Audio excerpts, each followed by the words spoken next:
There's not a Fortune 500 company in the world looking to hire a CEO in his 80s. So why would an 82-year-old Joe Biden be the right person for the most important job in the world? Because I've acquired a hell of a lot of wisdom. I know more than the vast majority of people. I'm more experienced than anybody who's ever run for the office. And I think I've proven myself to be honorable as well as also effective. Oh boy. Well, the left is known for changing definitions of things to fit a narrative, so I guess dementia is now the same as wisdom. Whatever you say, Joe. But guess what? Joe is slipping in the polls like real bad. Honestly, the fact that 10 real living people would vote for him again is astonishing, truly. But as he slips in the polls and he slips in the old membrane and his son faces indictment and House oversight that may very well implicate the big guy in a massive bribery scheme, will the Democrats stay the Brandon course?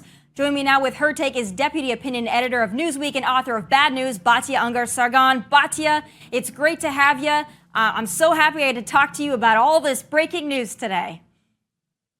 Thank you so much for having me. And I hope you don't mind me sharing how I initially became aware of you with your audience, because I think it's such a great story. But I first became aware of you after seeing you have that conversation with Trevor Noah.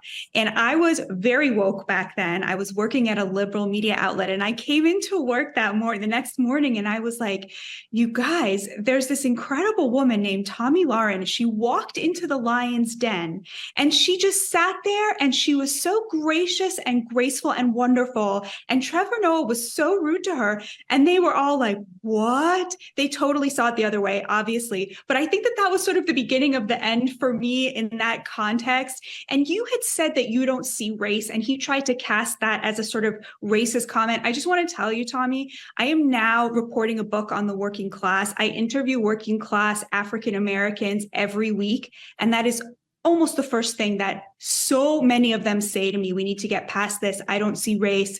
They see that as a badge of honor, just like you did. So anyway, all of which is to say, I'm so thrilled to be here with you.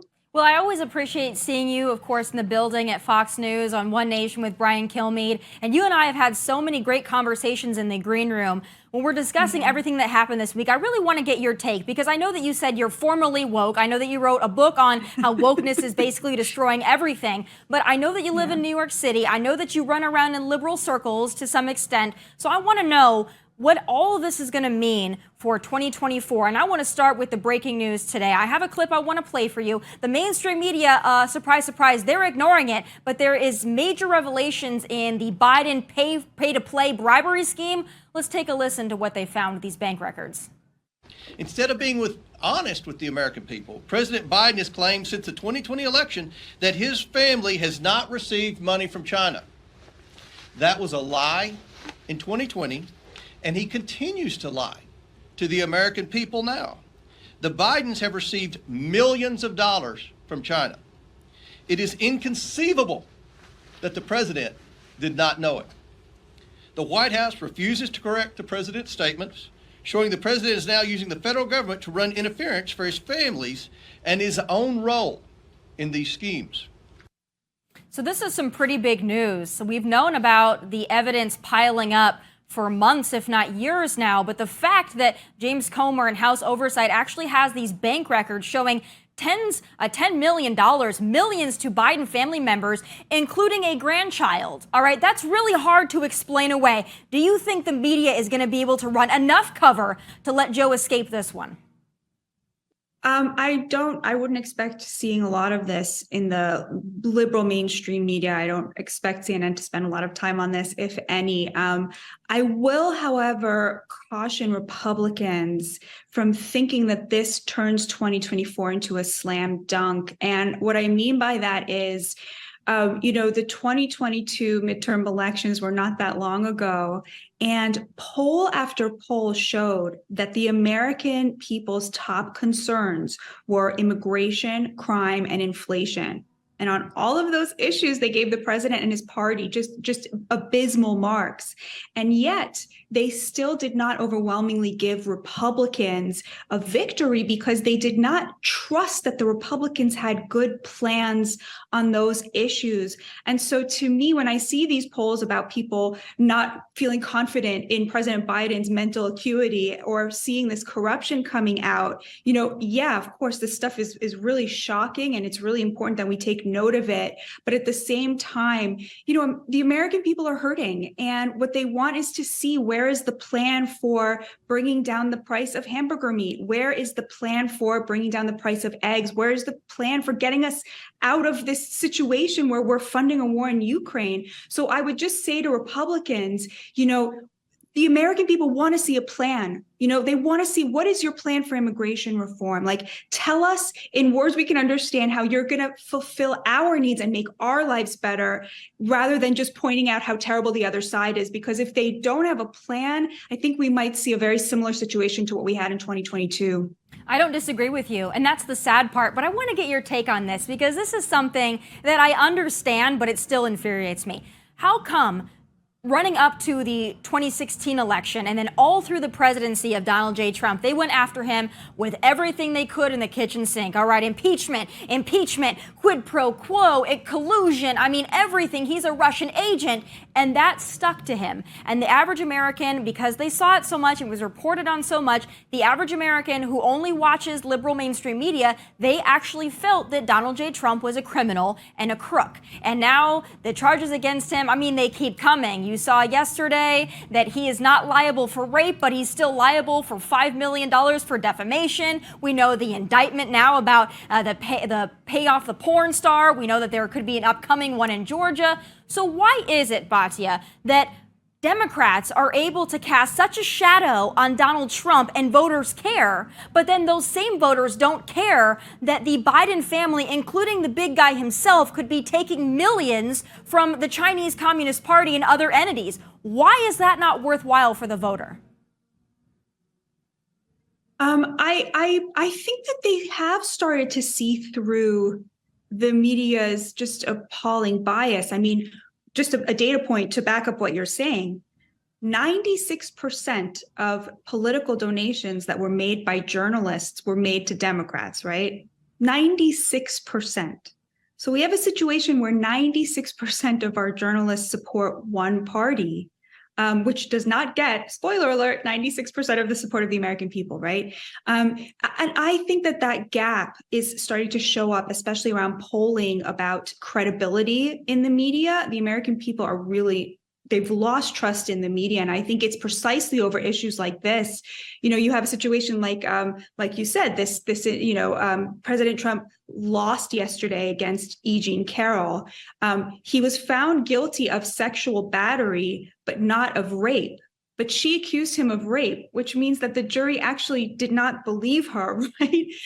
They didn't believe her. They believed him. I think that this verdict was about that Access Hollywood tape where he said, you can grab them if you want to. And they were like, okay, he said you can grab them. He probably grabbed her. But they certainly didn't believe her that he had raped her. And yet she is now on all of the shows on CNN and MSNBC giving these, interviews in this breathless fashion about how this is such a victory for the Me Too movement. The woman was believed, the woman won, but the woman wasn't actually believed. And I just think people are really starting to see through that. We have never had a situation in this country where trust in the media was this low. And, this is why.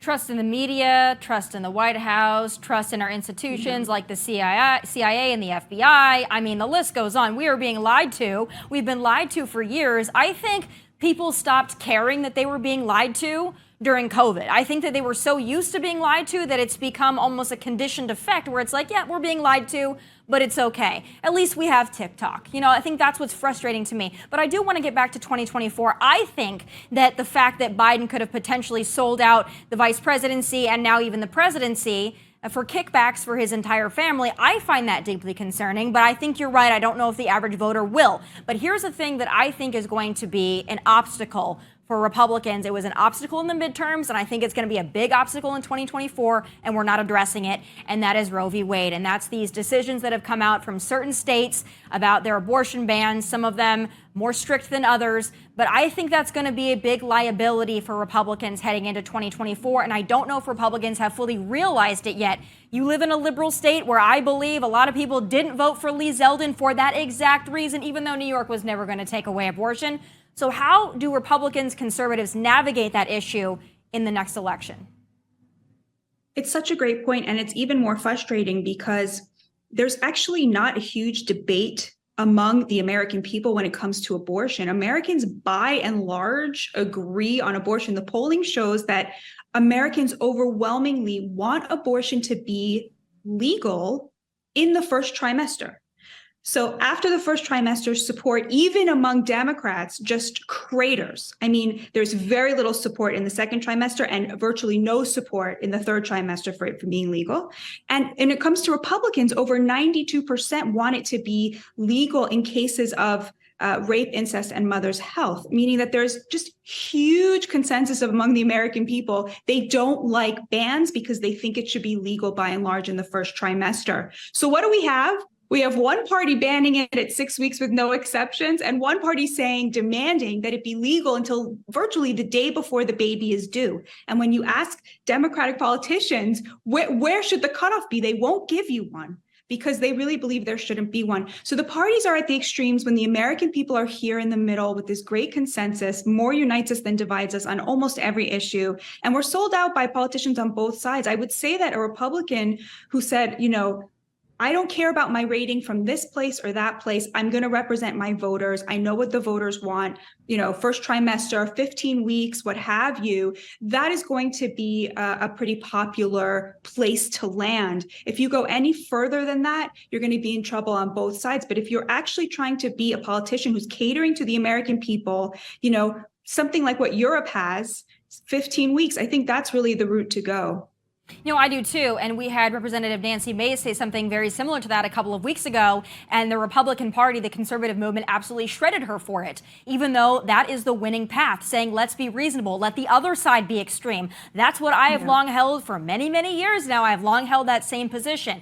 Listen, you can be personally against something and understand that the government mandating it and being so strict about it is not the way to go. Not only are you going to lose voters, but you're not actually solving the problem in which you say you want to solve.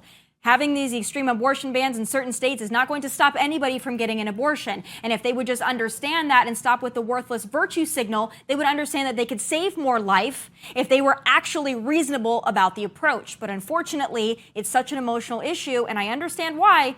I think that's going to be a big Achilles heel for Republicans coming up in 2024. But the last thing I want to talk to you about, because this has been my theory, I talked about it with all my guests, but I want your take. I think if it looks like Ron DeSantis is going to be our nominee, I think the Democrats will not put up Joe. I don't think that they will risk it. I think that they think that Joe can beat Trump, but I don't think that they are dumb enough to believe, even with all of their electioneering, I don't think they believe that Joe could beat Ron DeSantis. Do you think that they are getting ready to throw him under the bus should DeSantis be our nominee? That is such an interesting point of view. I had not considered that at all. That's really smart, Tomi. I try not to prognosticate because when I do, I'm always wrong. And so I try to stick with the past and the present and doing analysis on what is in front of me and not predicting. It's so hard to see them turning on him, just like it's hard to see them turning on Vice President Kamala Harris, even though they absolutely need to. I mean, she's been a disaster, but they are buoyed by this sort of these identity politics, and then also, they want to win, but they don't really trust their voters. And so they're always trying to game that system. And there's a lot of, if you hear Hillary Clinton talking, it's always the voters have failed her, right? It's never that she has failed the voters. That's a really interesting point. We're seeing now polling that suggests that he couldn't even beat Trump at this point. So I think that it's going to be a very interesting 2 years. And that's a great insight. I'm excited to see if you're right. It's really interesting. Well, I believe I am going to be right. I don't know if that's good or if that's bad, but I will tell you this. Both Trump and DeSantis are going to be in Iowa this weekend. That's going to be a show. You know, never a dull moment. But Batya, thank you so much for being here. I hope to have you back, and I hope to see you over at 1211 real soon on One Nation or another show. And God bless you, and I'll talk to you soon. God bless you. Thank you so much for having me.